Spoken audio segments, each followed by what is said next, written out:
उर्मिलेश संवाद के इस खास अंक में आपका स्वागत है। दोस्तों, 5 राज्यों में चुनाव हो रहे हैं और छत्तीसगढ़ में तो बिल्कुल 3 दिन के बाद ही मतदान होना है, बल्कि अब 2 ही दिन का गैप रह गया है। तीसरे दिन तो चुनाव 7 तारीख को होना है, मतदान पहला चरण। 5 राज्यों में जो सबसे ज्यादा लगभग सुनिश्चित माना जा रहा था या माना जा रहा है, जहां केंद्र की जो सत्ताधारी पार्टी भारतीय जनता पार्टी है कि वो किसी कीमत पर जीत नहीं पाएगी। एक राज्य का नाम है मिजोरम और दूसरे राज्य का नाम है छत्तीसगढ़। जो भारतीय जनता पार्टी समर्थक सर्वेयर्स हैं, जो चुनाव सर्वेक्षण करने वाली कंपनियां अपने देश में हैं, उनमें कई ऐसे हैं जो भारतीय जनता पार्टी के बहुत पक्षधर हैं। कुछ कांग्रेस के समर्थक भी होंगे, कुछ और किसी के समर्थक होंगे, लेकिन जो बहुत ऑब्जेक्टिव किस्म की जो सर्वेक्षण रिपोर्ट जाहिर करने वाले लोग हैं, वे भी, जैसे CSDS लोक नीति आमतौर पे सबसे अपेक्षाकृत बेहतर माना जाता है, तो सभी लोग मानकर चल रहे थे, जितनी सर्वे करने वाली कंपनियां हैं, कि भाई छत्तीसगढ़ में कांग्रेस आगे है। मैंने एक भी ऐसा सर्वे नहीं देखा था जहां कर कांग्रेस को पीछे बताया जा रहा हो और बीजेपी को आगे बताया जा रहा हो। मिजोरम का भी वही हाल, वहां तो खैर कोई सवाल ही नहीं उठता था बीजेपी के आगे होने का। राजस्थान और मध्य प्रदेश में कभी कांग्रेस आगे, कभी बीजेपी पीछे, कभी बीजेपी आगे, कभी कांग्रेस पीछे, यह सब चल रहा था। लेकिन आज जो बात मैं कहने जा रहा हूं दोस्तों, उसका एक तर्क है, उसके पीछे तथ्य है कि ईडी ने उसी छत्तीसगढ़ में, क्योंकि मिजोरम में तो संभव नहीं है, वहां तो स्टेक ही नहीं था बीजेपी का, लेकिन बीजेपी चूंकि दूसरे नंबर की पार्टी छत्तीसगढ़ में है, लिहाजा केंद्र की सबसे भरोसेमंद तो सभी हैं, लेकिन सबसे जो सुपर एक्टिव जो इस समय एजेंसी है ईडी, उसने ताबड़तोड़ छापेमारी की है। और अब से केवल आजकल में नहीं की है, लगातार की है। इसके पहले सत्ताधारी दल के कई विधायक, नेता, उनके सलाहकार, यहां तक कि मुख्यमंत्री भूपेश बघेल के जो राजनीतिक सलाहकार हैं विनोद वर्मा, उनके यहां भी छापेमारी हुई। उनके तो पूरे परिवार को बुला लिया गया ईडी के दफ्तर में। और अब एक सनसनीखेज ढंग से ईडी ने कहा है कि 508 करोड़ रुपए भूपेश बघेल को मिले हैं। उन्होंने बघेल साहब का, यानी मुख्यमंत्री को बता दिया है कि भैया उनको पैसा मिला है। और किससे मिला है? तो वो एक बयान देने वाला व्यक्ति, संभवतः वह भिलाई या दुर्ग के बीच का कोई है, छत्तीसगढ़ का ही है, छत्तीसगढ़ में वो उसका ठिकाना है, मिस्टर दास। ये जो मिस्टर दास हैं, इनको पहले पकड़ा ईडी ने, असीम दास, और इनको पकड़ा तो इनके यहां से 5-1 करोड़ रुपया मिला। और 5-1 करोड़ रुपया जब मिला कैश में, ऐसा ईडी ने दावा किया, तो इनके बयान के आधार पर ईडी ने कहना शुरू किया असीम दास नामक व्यक्ति के कि भैया भूपेश बघेल को पैसा आया है दुबई से और न जाने कहां कहां से, हवाला के तौर तरीके से। और ये असीम दास, वो जो सट्टेबाजी करने वाली, सट्टेबाजी का ऐप चलाने वाली जो कंपनियां थीं, उनका आदमी या उनका डिस्ट्रीब्यूटर बताया जाता है, यानी पैसे का। यह भी ईडी के हवाले में कह रहा हूं। तो अब वो कहा गया कि ये जो पैसा है, ये भूपेश बघेल तक गया है। अब असीम दास, जिसको अभी 1-1.5 दिन पहले ईडी ने हिरासत में लिया, और उसने उगल दी ये बात तुरंत। कोई पूछताछ का एक पारदर्शी तरीका नजर नहीं आता।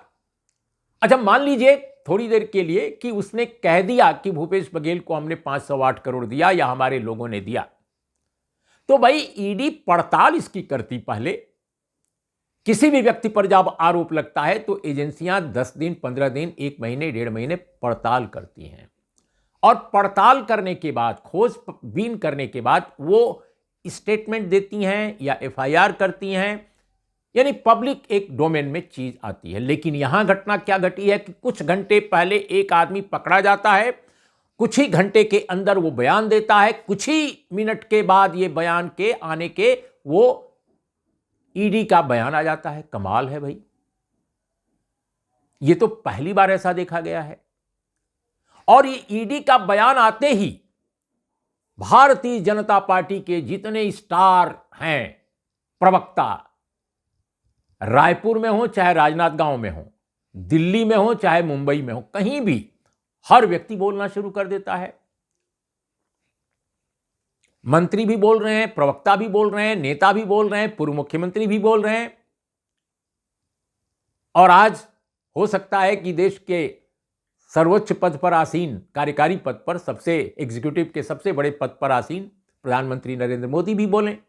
यही मुद्दा इस चुनाव में सबसे बड़ा मुद्दा बनाने में बीजेपी दोस्तों लगभग सफल हो गई है। इसके पहले किसानों का मसला बहुत महत्वपूर्ण था और किसानों के बीच में भूपेश बघेल सरकार की जो कामयाबी है, जो उनका कामकाज है, उससे उनको अपार लोकप्रियता मिल रही थी। नौजवानों में भी स्थिति ठीक थी। रोजगार के मामले में छत्तीसगढ़ दूसरे कई सूबों से बेहतर स्थिति है। उत्पादकता के मामले में बेहतर है, धान की खरीद के मामले में बेहतर है। बहुत सारे इश्यूज पर हाल के वर्षों में छत्तीसगढ़ ने काफी कामयाबी हासिल की है। इसीलिए एंटी इनकम्बेंसी का उतना असर नहीं दिखाई दे रहा था और भारतीय जनता पार्टी इसको लेकर बहुत परेशान थी। लेकिन भारतीय जनता पार्टी ने और उसकी सरकार ने केंद्रीय एजेंसी ईडी के जरिए जिस तेजी से इसको मुद्दा बनाया है, आज कल शाम से लेकर आज सुबह तक, वो बहुत ही योजनाबद्ध लगता है। कि ईडी का बयान आता है, ईडी के बयान में एक बड़ी दिलचस्प बात आती है सामने, जो मुख्यमंत्री बघेल ने इस सवाल को उठाया भी है और उनका यह कहना है कि भाई ईडी का बयान आता है और एक अननोन व्यक्ति के हवाले आता है और वो ये कहते हैं कि इस बारे में वो छानबीन करेंगे, यानी इस स्टेटमेंट की सत्यता की वो पड़ताल करेंगे, ईडी कहती है। तो अगर अभी पड़ताल नहीं हुई थी और पड़ताल करेंगे तो उसके पहले ये नतीजा निकालने वाला स्टेटमेंट कैसे आ जाता है ईडी का कि 508 करोड़ मिला? अगर उस व्यक्ति के बयान की जांच पड़ताल अभी जारी थी या जांच पड़ताल होनी थी अभी, तो यह बयान कैसे आ गया? और भारतीय जनता पार्टी के नेताओं तक कैसे सारी बात पहुंच गई जो ईडी कर रही थी? ईडी केंद्रीय एजेंसी है, शासन की एजेंसी है, भारतीय जनता पार्टी की तो नहीं है। और आश्चर्यजनक कि केंद्रीय जो देश का जो निर्वाचन आयोग है वो बिल्कुल खामोश, कि चुनाव के दरमियान किसी मुख्यमंत्री पर इस तरह के आरोप लगा रहे हैं, वो भी तब जब 3 दिन चुनाव रह गया है, मतदान की तारीख 3 दिन रह गई है। अब तक आपने कुछ भी नहीं किया। इतने दिन से छापेमारी हो रही थी उनके सहयोगियों सहकर्मियों पर, लेकिन ऐन मतदान से पहले यह शुरुआत कर दी गई, सीधे उनको निशाना बनाना। क्योंकि बाहर सबको मालूम है और अंदर भी सबको मालूम है कि छत्तीसगढ़ में भूपेश बघेल कांग्रेस के सबसे ताकतवर नेता और सबसे लोकप्रिय नेता के रूप में उभरे हैं। उनकी आलोचना भी की गई है बहुत सारे मुद्दों पर। और मैं एक जर्नलिस्ट के तौर पे कभी ये नहीं कहता कि कोई आरोप किसी पर लगा है तो बिल्कुल हम उसको कोई सर्टिफिकेट दे दें कि आरोप बिल्कुल गलत है। हम ऐसा बिल्कुल नहीं कहने जा रहे हैं। लेकिन सवाल यह है कि जांच पड़ताल के बगैर आरोप को सत्य घोषित करने का ये जो चमत्कार है जो दिखाई देता है चुनाव के दौरान, आप इसको कैसे लेंगे? ये तो भारतीय जनता पार्टी और जो केंद्रीय एजेंसी है उसके बीच में एक अजीब तरह का कोऑर्डिनेशन दिखाता है कि बयान आया नहीं कि बीजेपी की मशीन चालू हो गई, चारों ओर से फौहारे की तरह शब्द निकलने लगे, आरोप निकलने लगे। निर्वाचन आयोग की तरफ से कोई बयान नहीं आया। भाई, चुनाव से पहले यह सब हो जाना चाहिए था। क्या चुनाव मतदान का इंतजार किया जा रहा था? तो यह बहुत ही इश्यूज को बहुत संदिग्ध बनाती है, यह पूरी की पूरी कहानी। और दोस्तों, बिल्कुल इस विषय के आखिर में हम तीन ही मुद्दों पर अपनी बात खत्म करेंगे। तीन मुद्दों पर। यह जो बयान उसने दिया है, अगर बयान दिया है तो असीम दास ने, तो आखिर क्या वजह है कि 508 करोड़ के बयान का जो मसला है कि भाई इतना पैसा मिला, और ईडी को अगर पहले से इसकी जानकारी थी तो उसने कार्रवाई क्यों नहीं की? उसने मुख्यमंत्री के खिलाफ एफआईआर कराया होता। ऐसा क्यों नहीं किया गया?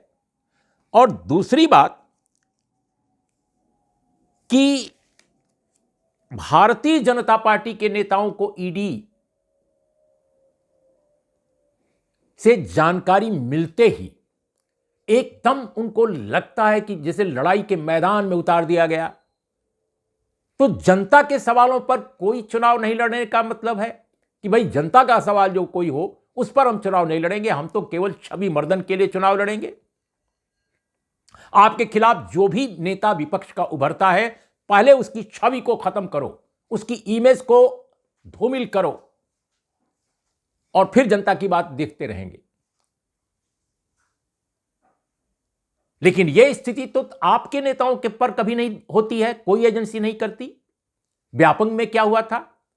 व्यापम में कितने आरोप लगे थे, लेकिन क्या भारतीय जनता पार्टी ने माना? शिवराज सिंह चौहान को लेकर न जाने कितने विवाद हुए, लेकिन भारतीय जनता पार्टी ने तो कुछ भी नहीं माना। ले देकर ऐसा लगता है कि ईडी चुनाव लड़ रही है और भारतीय जनता पार्टी ईडी के हर कदम के अनुसार काम कर रही है। मतदान से ऐन पहले ईडी आएगी, ईडी छापा मारेगी, इसके बाद किसी को पकड़ेगी, एक बयान आएगा, बयान के बाद फिर बयान आएंगे और फिर बौछार शुरू हो जाएगी। तो जो भारतीय जनता पार्टी पर और सरकार पर और ईडी पर आलोचना का आरोप जो लगा रहे हैं विपक्ष के नेता, हम सारे आरोपों को सही नहीं ठहराते। जरूर इस मामले की पड़ताल होनी चाहिए, लेकिन एक जो गंभीर आरोप कांग्रेस के राष्ट्रीय अध्यक्ष मल्लिकार्जुन खड़गे से लेकर और जयराम रमेश तक लगा रहे हैं, उसका कोई जवाब भारतीय जनता पार्टी के प्रवक्ता नहीं दे रहे हैं। अभी मैं स्मृति ईरानी जी को सुन रहा था और भी बड़े बड़े नेताओं को सुन रहा था बीजेपी के। किसी के पास इस बात का जवाब नहीं है कि आखिर मतदान से पहले, चुनाव के दरमियान यह तो कभी नहीं होता था, और इलेक्शन कमीशन भी बिल्कुल खामोश है। प्रदेश कांग्रेस के अध्यक्ष राजस्थान में हैं, उन पर छापा। मुख्यमंत्री जो गहलोत हैं राजस्थान के, उनके बेटे को ईडी के यहां बुलावा। अन्य विधायक जो चुनाव लड़ रहे हैं उन पर छापेमारी। तेलंगाना में मुख्यमंत्री की बेटी के कविता पर चल रहा है मामला। मध्य प्रदेश में भी कमलनाथ पर कुछ कम हुआ है, लेकिन कमलनाथ जी के भतीजे पर एक बार हो गया, उनसे भी पूछताछ हो चुकी है। तो कहने का मतलब कि सारा कुकर्म, सारा दोष, सारा जो गंदगी है विपक्ष में ही है, और सत्ता पक्ष बिल्कुल बेदाग। चमत्कारी है ये राजनीति। सियासत की ये तस्वीर कहीं और नहीं मिलेगी जिसमें सत्ता में जो लोग हैं वो बिल्कुल स्वच्छ, सुंदर और शुद्ध हैं। सारे जो गंदगी, सारी गंदगी जो है वो विपक्ष में है। अब देखिए, छत्तीसगढ़ की जनता पर यह है निर्भर कि वो जनता इसको किस रूप में लेती है।